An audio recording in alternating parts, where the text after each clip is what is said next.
Hi guys, I'm Kaur. Welcome to my channel. This is the second part of the titration video. The first part focused on what titrations are, what the related equations are, as well as how to solve for certain variables. So don't forget to check it out. The link is also below in my description. And this part, the second part, will be focusing on buffer systems, the Henderson Hasselbalch equation, as well as how to read the titration curves. So without further ado, let's get started. So before we go over the second video's topics, I just wanted to correct a mistake from the part 1 of this video, and this is for the third part of the question that we went over in the first part. I drew the graph, the titration curve, in order to titrate the ammonia solution with HCl, and I just wanted to point out that this graph is actually incorrect because a base is being titrated by an acid. So the graph should actually be flipped. We start at a higher pH. As it's titrated, the pH decreases. And this happens as HCl is being added in mLs, and this shows our pH. So when a base is being titrated by an acid, it begins with a higher pH. As it reaches the endpoint, the pH decreases, and as you continue adding HCl, the pH continues to decrease. So this is when a base is titrated. And this graph that I drew in the video of the part 1 was if an acid was being titrated. Continuing from the previous video, 1 molar ammonia is titrated by 10 mL of 0.1 molar HCl. What is the pH at the half equivalence point, knowing the pKb of ammonia to be 4.75?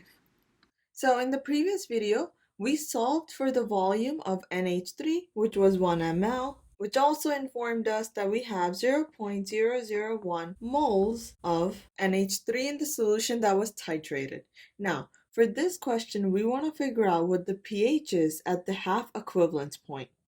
Before we go into anything, we need to learn how to read titration curves and understand them to even know what half equivalence point is, and then we'll go forward from there to figure out how to solve for the pH. So let's begin with how to break down a titration curve. Let's go over the axes first. On the x-axis, you have volume of the titrant.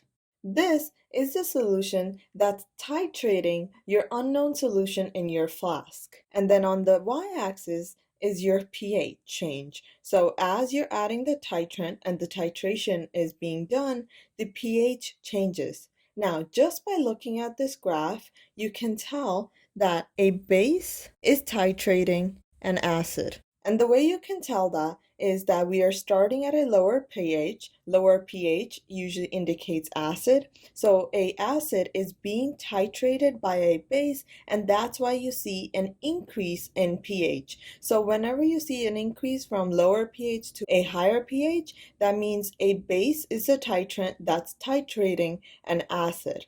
In the opposite case, if an acid is titrating a base, we start at a higher pH and the pH decreases as the base gets neutralized. And that's what we're working with in our situation.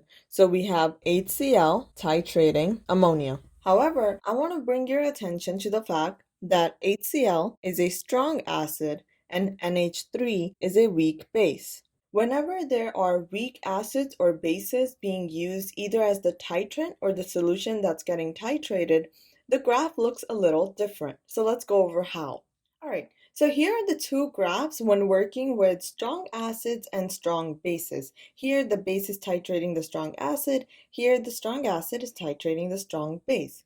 Now, in our first scenario that I want you to know, if a weak base is titrating a weak acid, you see that the pH at the end is lower.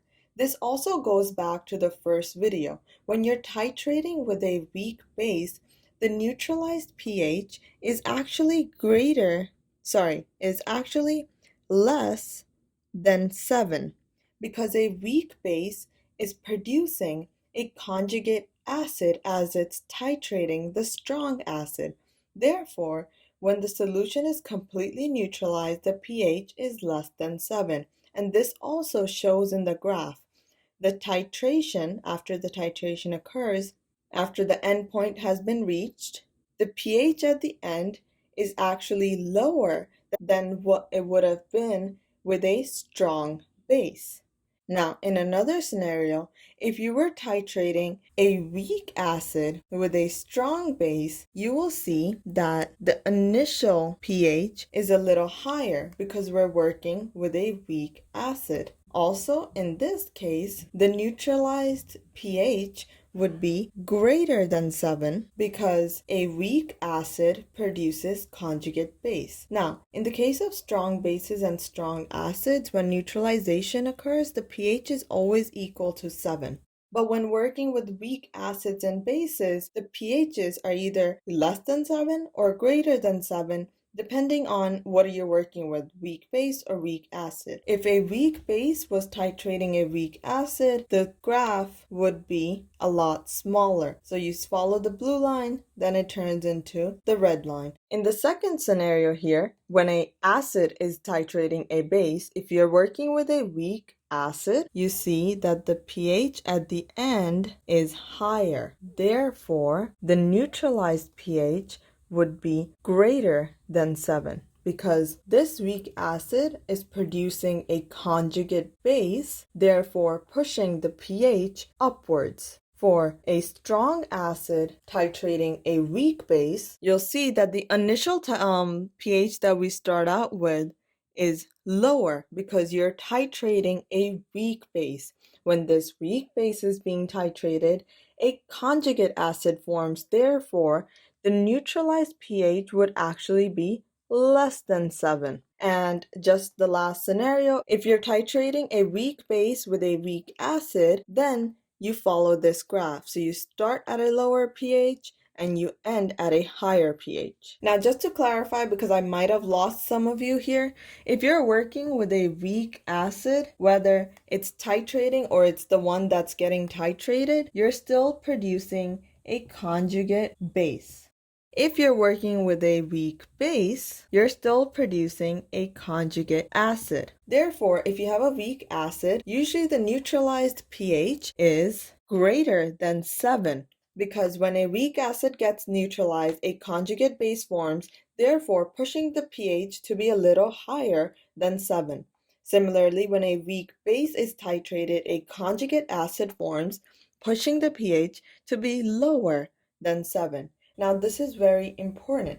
When you have a weak acid plus a conjugate base in solution, you form something called a buffer system. Similarly, when you have a weak base plus a conjugate acid, you again form a buffer system. A buffer system is a solution that resists change in pH when an acid or base is being added. Now, what does this mean? So let's say we have a weak acid. I'm going to draw out the equilibrium reactions. We have H plus in our solution plus A minus. The A minus is our conjugate base. Now, let's say a strong acid is added to this weak acid.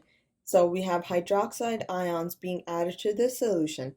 These hydroxide ions simply react with the H plus ions in our weak acid to form H2O. And that prevents the pH from changing drastically. Even though the H plus concentration has gone down, the weak acid dissociates now that the equilibrium is being pushed towards the right. So we see an increase in H plus ions in order to replenish the lost H plus ions to form water, and an increase in A minus concentration, which is our conjugate base. Now, if you had OH, so hydroxide ions in our solution, the pH would change drastically. However, if you have an increase in your conjugate base ions, the pH changes, but not as much. Therefore, the system is able to resist change in pH. Bringing it back to titration curves, as you can see, for a strong acid and strong base, the pH changes right away because there's no buffer system to resist that change. However, when a strong acid is titrating a weak base, the pH changes a lot slower. And you can see that the endpoint So if the endpoint for a strong acid or base is here, the endpoint for a strong acid and weak base is a little lower. Now, this being said, our question, going back to the question, asks for half equivalence point. Now, the endpoint is our equivalence point. Before reaching that halfway, so half of the volume is added, that point is called the half equivalence point. All right, so we figured out what half equivalence point is. It's half of the volume that's added in order to reach the equivalent point. So if 10 ml of HCl was added in order to reach the equivalence point, when 5 ml of 0.1 molar HCl was added to titrate the 1 ml 1 molar NH3, we were at our half equivalence point. This being said, how do we calculate for our pH? Well, pH is essentially the negative log of concentration of H plus ions. And the H plus concentration is based on our weak acid dissociation. So it breaks down into H plus ions and our conjugate base. How much this weak acid dissociates is based on its Ka value, which is the acid dissociation constant. This is specifically calculated for each acid based on the concentration of its products over the concentration of the acid. So this equals Ka. Now, for the question, we need to solve for pH, which we know is negative log of H plus concentration. We have H plus concentration in this equation, and we're going to solve for it. Before I go on, I just want to make a point. Whenever you see a P being used like that, it usually means negative log. So if you have POH, it means negative log of OH ions. Similarly, we're now going to be going over pKa. So we have our Ka. With the P in front, it means negative log of Ka. So keep this in mind. And now I'm going to go over a derivation of an equation that we need in order to solve the problem that we're looking at. So we know that the pH comes from the H plus concentration. H plus concentration is decided by how the acid dissociates. So we're solving for this H plus concentration. Therefore, I'm going to just move everything to this side and solve for the H plus concentration. Now, we know in order to solve for pH, we need to negative log it. So I'm just going to negative log both sides. And using the logarithm rules, I'm going to break apart this side. So I separated the Ka from HA over A minus. Because Ka was multiplied to the rest of the term, it gets added. That's just the logarithm rule that you should be aware of. Now, look at what we have. So we have our negative log of H plus concentration, which is pH. We have negative log of Ka, which is pKa. And now we're left with this term, and I'm just going to break it apart here. So negative log. Now, whenever two things are being divided, which are log, you subtract them. So negative log minus log A minus. Now, if I was to multiply it in, this gets negated, and this becomes a positive. And now if I was to rearrange it, I get log A minus log H plus concentration. Sorry, not H plus, HA concentration. And this could be rewritten using the rules as A minus concentration over HA concentration. So that solved out would give us log A minus concentration divided by HA concentration. And what you're looking at here is the Henderson Hasselbalch equation. Now, this is something that you should have memorized for sure for the MCAT.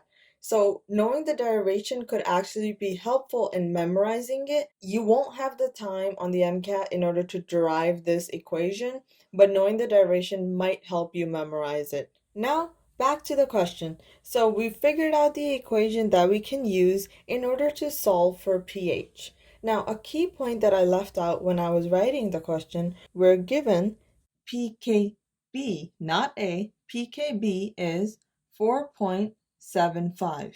And you're probably wondering, why did we solve for all of this if our equation has pKa, not pKb? Well, similar to how pH plus pOH equals to 14, pKa plus pKb equals to 14. So since we know what our pKb is, we can actually solve for pKa. So our pKa equals 9.25. In the past few minutes, we've gone over and processed many things. So I just want to make a list of things that we know and we still need to figure out. So we know that the half equivalence point occurs at 5 ml of 0.1 molar HCl when this 5 ml is added to 1 ml of 1 molar NH3. The second thing we know is that the pKa is 9.25. Now, in order to figure out what pH is, we have to use the Henderson Hasselbalch equation, which is pH equals pKa plus log A minus concentration over HA concentration. So this is what we're solving for. We know what pKa is, and now we're left with two other variables. Now, an equation can only have one variable. That tells us that we need to solve for these two concentrations. And that's not so hard because we know how much of HCl was added, we know how much of NH3 was present. So let's get started on that. So here's the reaction that's occurring. We're adding HCl to ammonia in order to produce NH4 plus and Cl minus ions. These are irrelevant, they do not affect our pH, but we are concerned with these three things.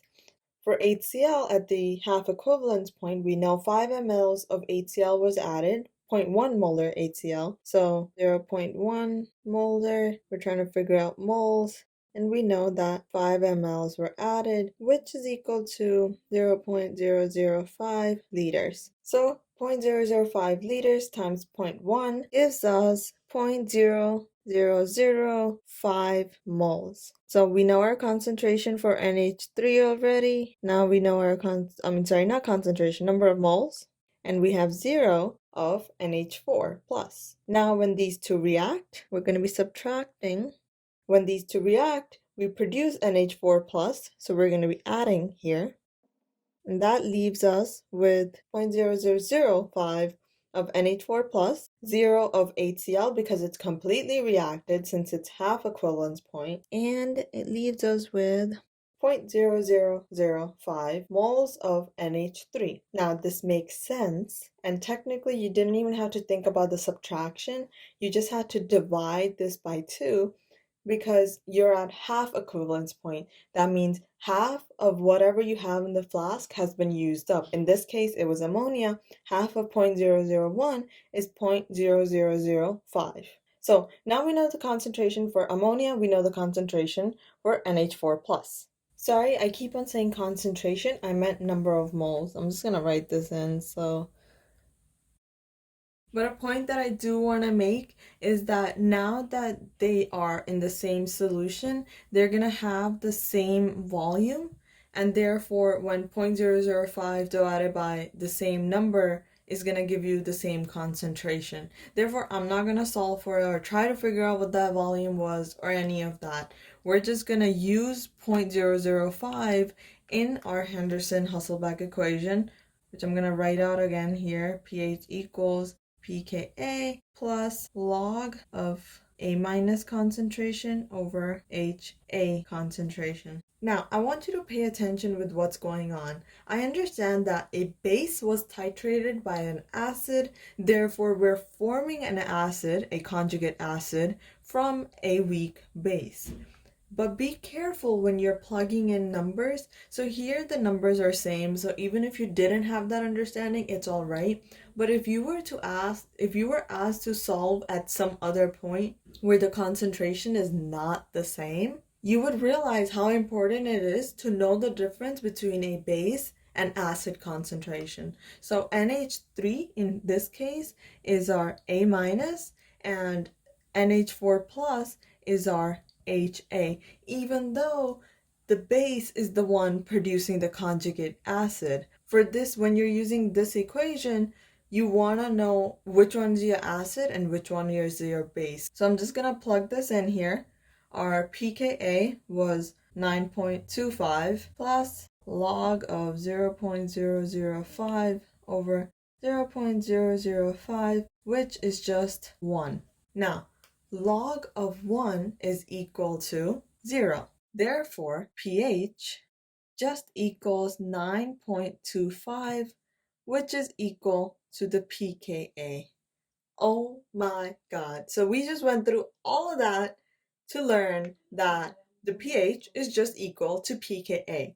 I know that was a lot, but it's very important to know, and now especially that it's been proven, that at half equivalence point, pH equals pKa. So next time you see this as a question, you don't have to actually solve it out. You will know that pH equals pKa. That being said, you still need to know the Henderson Hasselbalch equation because the question could ask you to solve for the pH at any point of the titration, and this equation could be used in order to solve for the pH. Now, don't forget that the question could be asked in multiple ways. You could be asked to solve for pKa, or you could be asked to solve for one of the concentrations. It all depends on what you're given. So just remember the derivation, remember this equation, and you will be able to tackle any question. And something else that I need you to know, but wasn't part of the question, is polyprotic acids. An example of that is H2SO4. So when this acid dissociates, it goes from H2SO4 to HSO4 minus plus H plus, and then HSO4 minus dissociates to H plus SO4 minus. So this is able to give away 2 protons. And the curve, the titration curve for such an acid actually looks a little different, and that's why I wanted to show it. So we have our first endpoint and we have our second endpoint. So first we form HSO4 minus, then we form the H plus and the SO4 minus. And again, remember that each acid has its own Ka, so each pKa.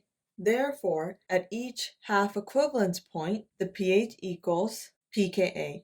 Now, to summarize everything that we've learned in part 1 and part 2 of our titration video, again, if you have not already watched the part 1 of this video, please do so. The link is in the description below. But I just wanted to go over briefly everything that we kind of discussed throughout these 2 videos. So first, pH is equal to negative log of the H plus concentration. POH is the negative log of OH minus concentration. If you want to solve for concentration, that's moles, the number of moles over volume. Remember that volume is always in liters, so if you're given milliliters or something else, do not forget to convert.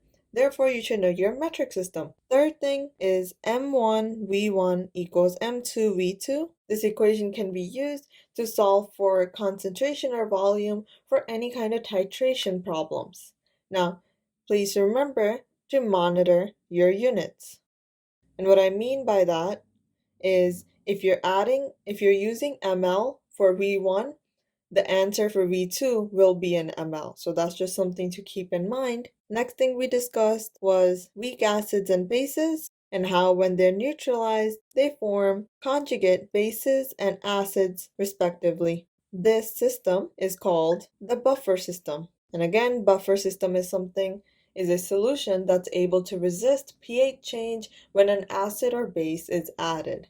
Now, something that I didn't mention in the video but I want to bring your attention to is that each buffer system has a range, so it has a region, and that region is decided by pKa plus or minus 1. So our pKa for the problem that we discussed in this part of the video was 9.25. Therefore, the buffer region would be 9.25 plus 1, 9.25 minus 1. Now, going on, the next thing we learned was pKa, how we get that from Ka. We also learned that at half equivalence point, the pH is actually equal to pKa. Now, the last thing is the Henderson Hasselbalch equation. which helps us solve for the pH at any point of our titration, as long as we know our base concentration and our acid concentration. Don't forget, this is base over acid.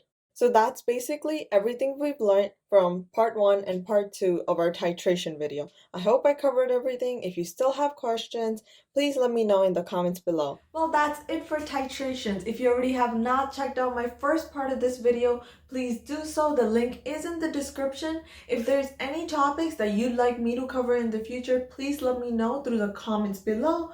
Also, check out my other YouTube videos. They cover content that's seen on the MCAT as well as prerequisite courses necessary to take standardized exams such as the MCAT. And if you like what you see, do not hesitate to like, comment, and most importantly, click subscribe.